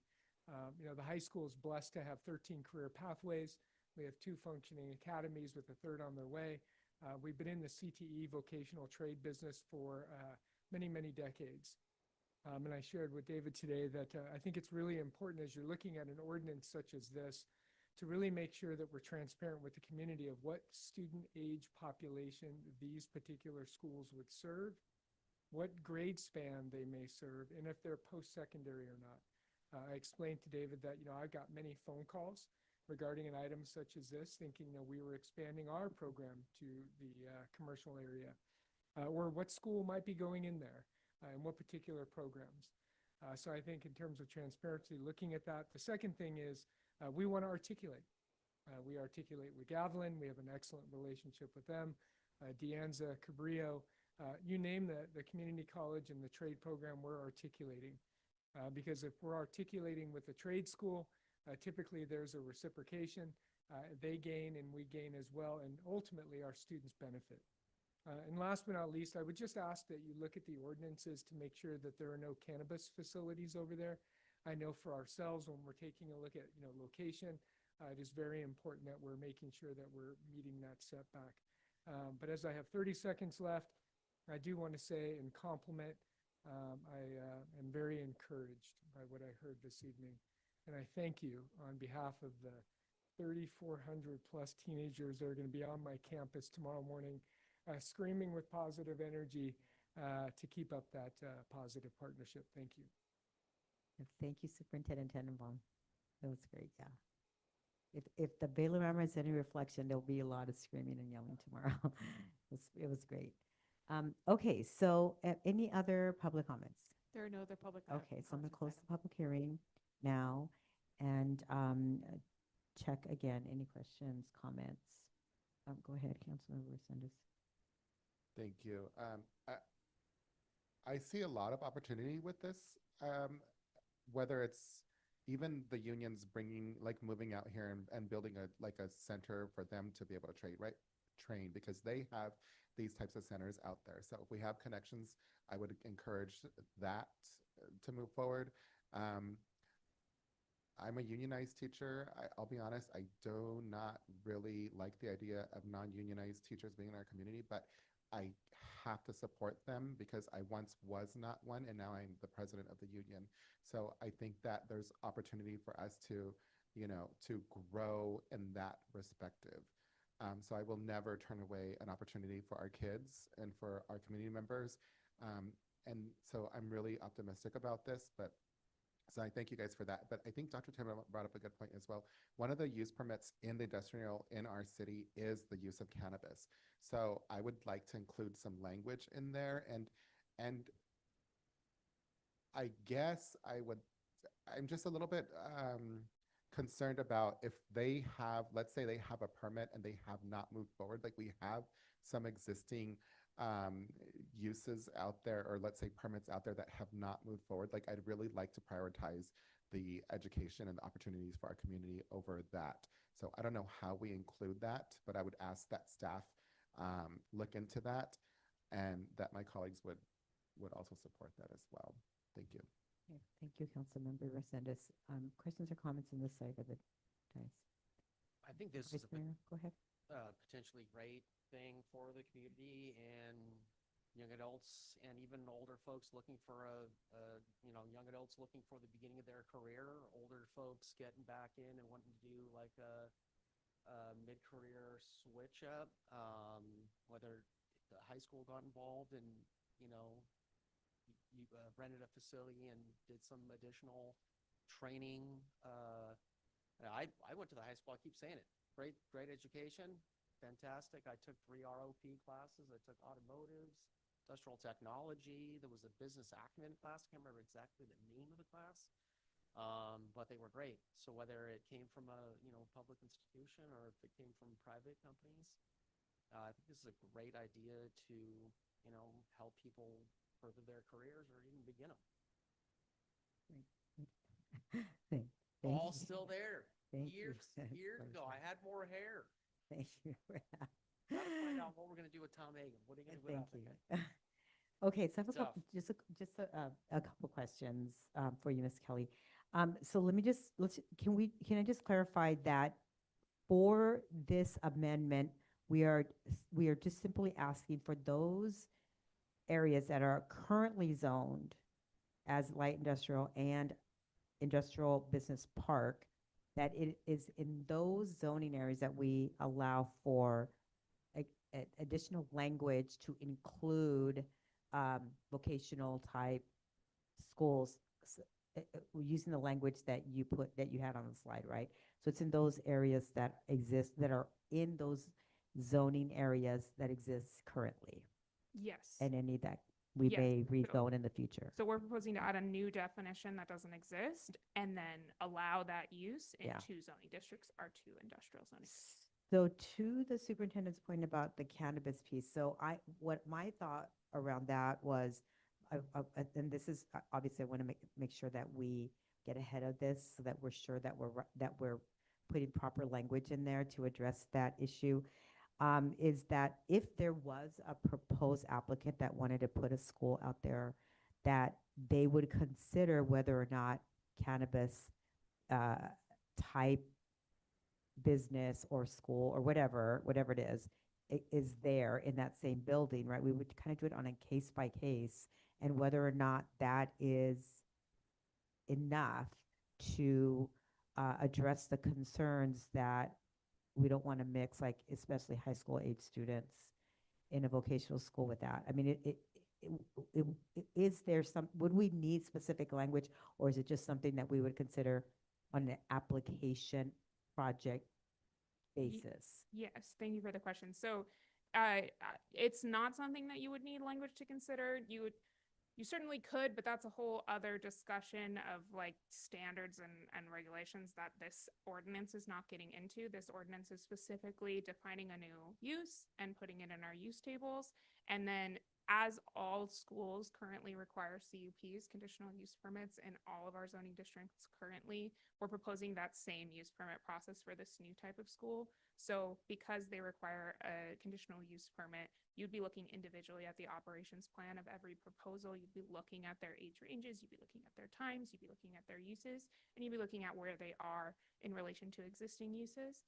And then I will just say that that's the same process that you have for a cannabis use. So right, potentially you'd be looking at, if you approved a vocational school with a use permit in one location, they started up, and then you in the future had a conditional use permit proposal for a cannabis use, you would be looking at the context of that cannabis use, and you would be looking vice versa. So you would always look at the context of what's existing under the use permit you're proposing or and reviewing. So you would be able to look individually at each application when you're considering that. It would be a discretionary permit.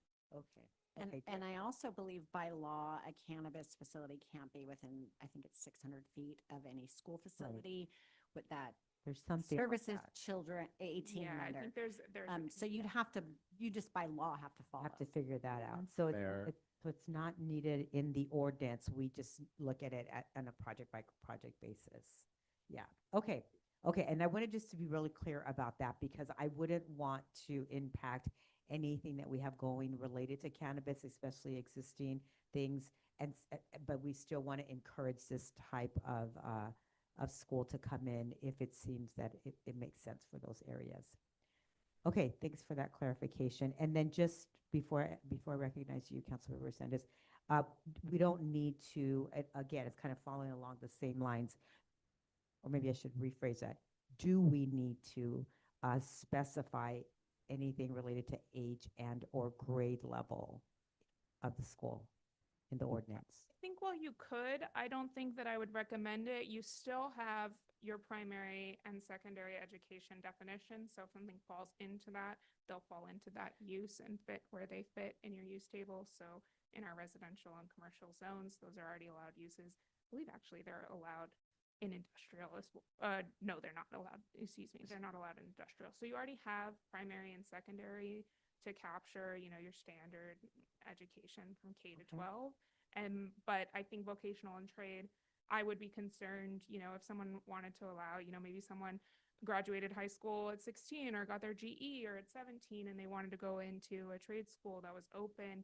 And then because we have an age limit in our definition, we would have to restrict that use permit. I don't think it's necessary. And I think you'd look at the use that's proposed and the operations plan that you're proposing on that individual permit level. So in other words, with the language that you proposed in the slide, whether it is a high school program, whether it is a post-high school program, whether it is just a generic vocational school like that allows both high schoolers, adults, that would fall under that definition. Yeah, right? I It think wouldn't these- preclude any of those applicants from, okay, Yeah, I think these 6 definitions will help staff guide people to the right definition, so then we can further guide them to the right zoning district and process. okay, okay, good. Okay, so that's all I wanted to make sure. I just wanted to make sure that we clarified that. Okay, Councilmember Sanders, did you have another question or comment? Yep, I was gonna say to that point, you're correct. The schools also have the same laws. So I think that we can move forward without having to adopt further language. Yeah, yeah. Okay, okay, great. Okay, so any other questions or comments? I'm not seeing any. So let's move along. Any motions from the council?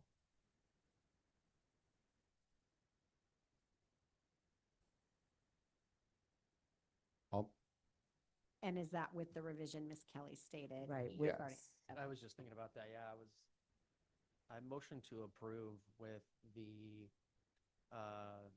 definition change that Ms. Kelly, put forth. So you already have that motion? Okay. You could make the second. Oh, I second it. Yes, sir. Okay, I'm just gonna process question. If we wanted to add that additional comment about the deletion of the other into this motion, would we have to like strike this one down and then redo it, or? can we do No, two that is, I separate? clarified it. I So we clarified do, okay, Councilmember okay. Resendez's motion. Sorry, So you're sorry. good. Okay, go ahead. Okay, so we have first and a second, so all in favor? Aye. Okay, so that passed, so then we need a second motion for that, the other one? No, No, we you're don't. good. Okay, good. Okay, we're good then. So it passed. Thank you for that. Thank you for that. Okay, so now we are gonna go into the next item of committee assignments. Any reports from council members? Remember, this is the time to report on any ad hocs, any standing committees, or any other types of committee assignments. Yeah, and Mayor, we do have the So- committee assignments there for discussion. I am so sorry. I must be really tired today. I'm so sorry. But yeah, we're having a discussion about our committee assignments. I am so sorry. So we are going to be having a discussion about our committee assignments. So we're going to review and update the city council committee assignments. Jade, is there anything that you wanted to add on that one? No? Okay.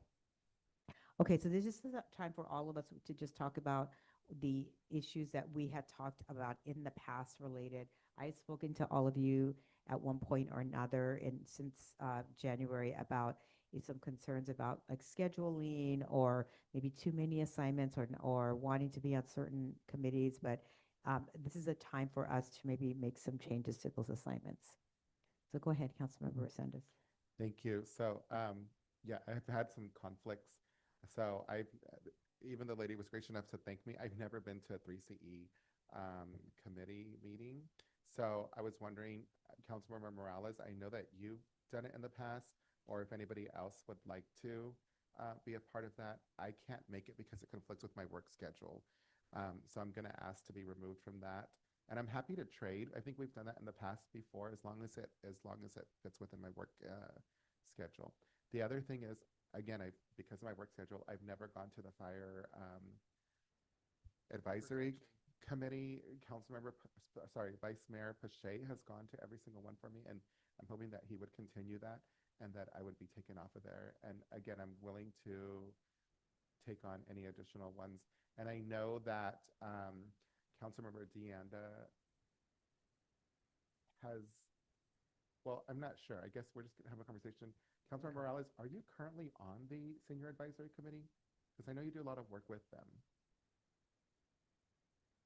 Yeah, no, So- I think, I think so, he was wanting to get off that and ask if Councilmember Morales, and I feel like I keep putting Councilmember Morales' name out there a lot, but I'm happy to take on some of your committees if you're willing to accept. the senior, the 3A area agency on agent / senior committee, that one meets on Friday, on a Friday and in the morning, and that's really challenging for most of us to make that meeting, and that's part of the challenge. So we do need to have somebody. I mean, it'd be great to have somebody sit on that, but it does meet in the morning. So I don't know if that's something that, would you be able to do that? Councilman? Okay, okay, so good. So then I'm gonna, looks like we can do that. We can swap Councilmember Deanda and Councilmember Morales. And any others that you had concerns about? No, 3CE, I think the Fire advisory. Councilmember Morales is Wednesday mornings, if I'm not mistaken. Yeah, and if not, then somebody who has a little bit more of a flexibility in their schedule. And then, yeah, I was just wondering if Vice Mayor Cachet was willing to continue his service on the Fire Advisory Committee. So the fire advisory, so currently you are you're the alternate. So I'm on it. And by the way, it's meeting this Thursday, in the morning. I want to say it's 11. Is that right, Dave? It's 9 to 10:30, I believe. So, you're the alternate, I'm on it, and I'm fine with staying on it.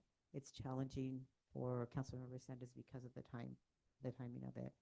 And it is an in-person meeting. So is that something that you can do as the fire advisory? And so move from being the alternate and be an actual member of the fire advisory.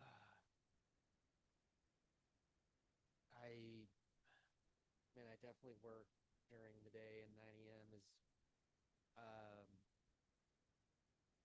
I can go to as many as possible.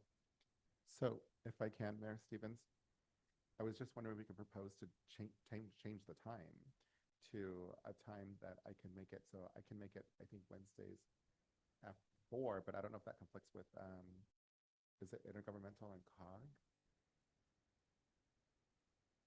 Possibly. Oh, wait, those are Thursdays. I'm sorry. Thursday at 4, we should be good. This is the first Thursday of every other month. If the So I don't know. I mean, can we hold off on that one till we clarify whether or not we can make that change? Because it's going to have to, I mean.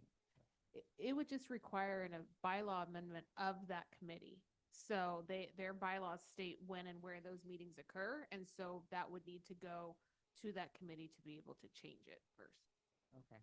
So you could propose it at the next meeting if you wanted to. Okay. Okay, so for now then, we're gonna put that one on hold. We'll put that one on hold so then we can see about that. If there is a time change, then we'll leave the assignments as is. And if not, then we'll come back and regroup on that one. And that's one that I can get on. For me, the challenging one is intergovernmental. So I personally would like to have somebody else cover my seat on that one. And I know you're already on it, Councilmember Resendez. So it's a challenging one, and it's a Wednesday at Intergovernmental is Thursday every other month at 4. At 4. And it's every month, and it's currently in San Juan. And it's in San Juan in person. Oh, of every month. Yes. And yeah. Yeah, so that one, there's been discussion of quarterly on that. I believe the intergovernmental adopted that. And I believe it's Wednesday. It's Wednesday. At 4 p.m. I believe so, yeah. Okay, that is new. This document's old. Yeah, this is based on the document that's provided is what was given back in December 17th. So they've moved to quarterly. I'm not clerking it this year, so I didn't know that one. Did we officially? We did officially move to quarterly? Okay. Mayor Stevens, I don't remember if it was quarterly or I bi-monthly. think I missed the last one. That's Yeah. a challenging meeting for me to get to, so, okay. So for now then, that's another one that maybe we just table it because unless you want to jump in or either one of you want to jump into that one, if it does meet quarterly 4 o'clock in San Juan Bautista, and the issue with that is that there in order to meet the quorum, you have to be in person. Some of the committees allow for Zoom participation and still be counted as part of the quorum, and that one does not allow for that. So that can be a challenge. Okay. I can probably help out on intergovernmental if it's at 4 p.m. in San Juan. Bautista. San Juan at think I Yeah. can help out with that. Okay. Okay, so I wanna, I wanna go ahead and then make that switch then. I'm gonna be out and then you'll be in for that one. Okay, so those were the ones for me that were challenging. Are there any for you, Councilmember Morales, or that you want to be, considered for others that you're interested in? On AMBEG, I thought we had, Vice Mayor Pache on that. Is it does, it says Are to you- determine. Oh, yeah, I'm on that one. Yeah. Yeah, is that something that you still want to continue doing? Because I know that's something that I didn't council wanna member, request- okay, That's okay, the second one, yeah, I have on my calendar. And then okay. what time does 3C meet? I believe also Councilmember Morales that it's not even monthly. It's, You gotta look on their website, it switches each year, a meeting scheduled on 3C Energy. it might be quarterly. Does it say? It doesn't say on our sheet. It might be quarterly. It's Wednesday mornings and I'm with my students. So I've never gone. I think if I can look at the schedule to Sure. see when, then that's something I might be able to do. Okay. Okay, so we'll put you down as tentative then, Councilmember Morales, for 3CE.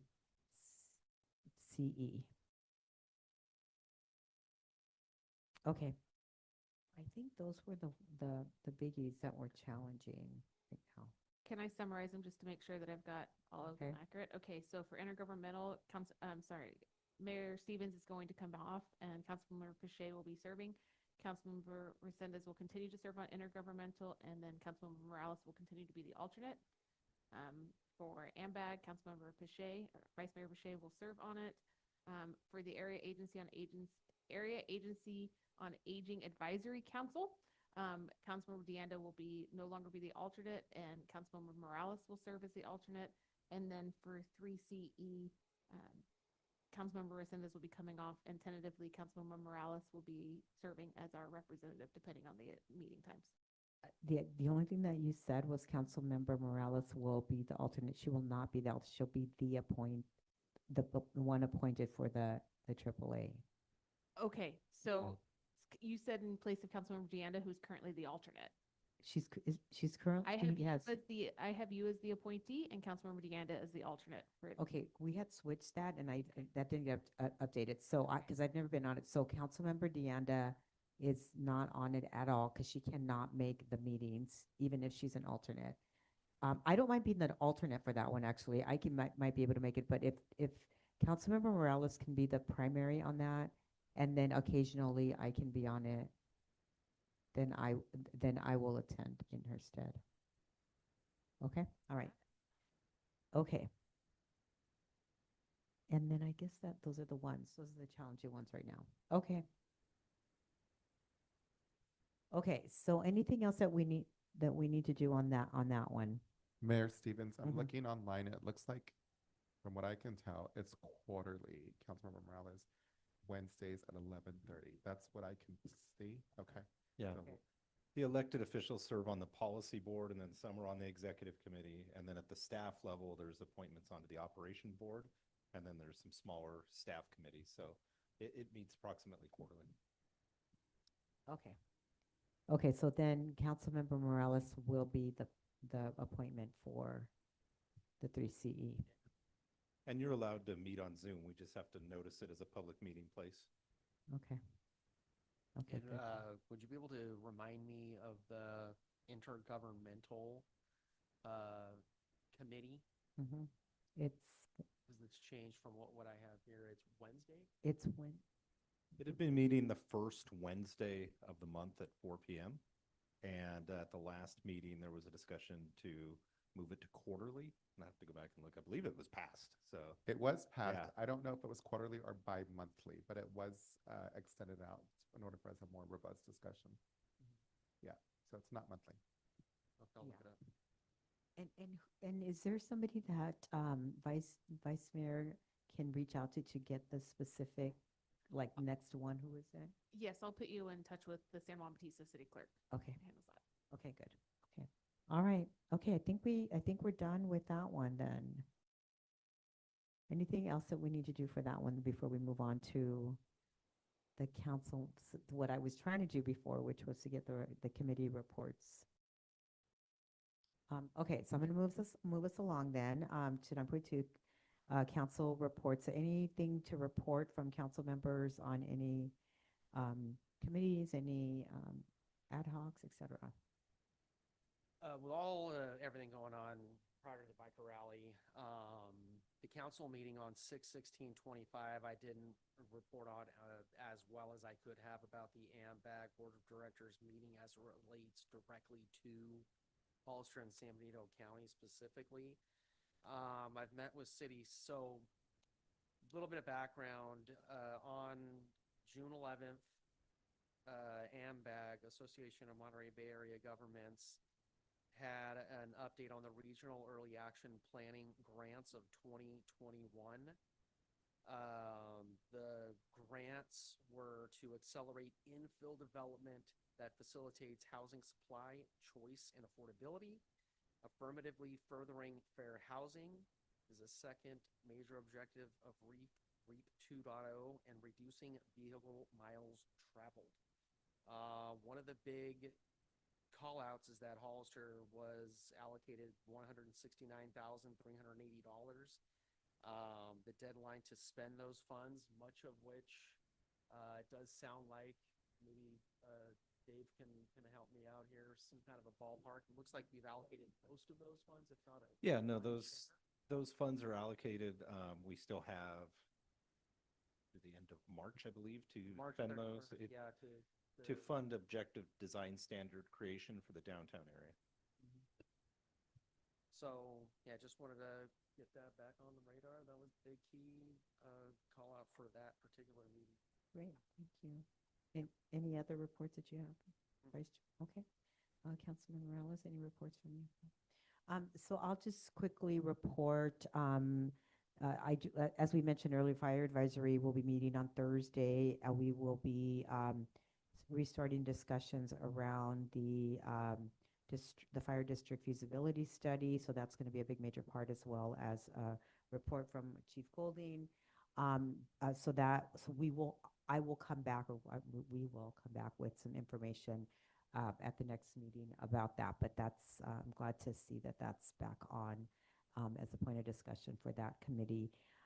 Also, as members of the Animal Ad Hoc Committee, Council Member Diad and I have been meeting and having discussions with that group, and we are continuing to move along to solve some problems and just open up the lines of communication with our community towards resolving some issues related to the shelter. Nothing specific to report on that.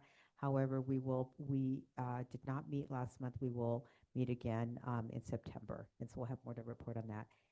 And then finally, we, as the member, one of the 2 appointees for the Rally Ad Hoc Committee, we've been debriefing on the rally, getting some good feedback from staff about all the things that went well, and some of the things that maybe we could do better next time, so sort of lessons learned. So those discussions have been very fruitful, and we will be continuing those discussions, including stuff related to public safety, as well as the layout, as well as some things with our promoter and the vendors. So we'll have more to report on that. And that's all I have. Councilmember Resendez, do you have any? I was just on the biker rally ad hoc committee. You just reported on that. Thank you.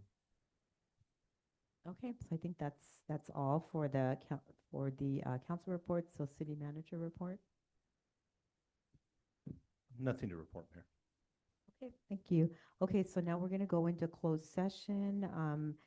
So we have our closed session items. Then I'm going to turn it over to our city attorney. Thank you, Mayor. 10.1, conference with labor negotiators pursuant to Government Code Section 54957.6. Agency designated representatives, City Manager David Mariani and City Attorney Larry Lerner. Employee organizations, Service Employees International Union, SEIU Local 521. Hollister Firefighters Union, HFFU Local 3395. Hollister Peace Officer Association, HPOA, and unrepresented employees. 10.2, conference with real property negotiators pursuant to Government Code Section 54956.8.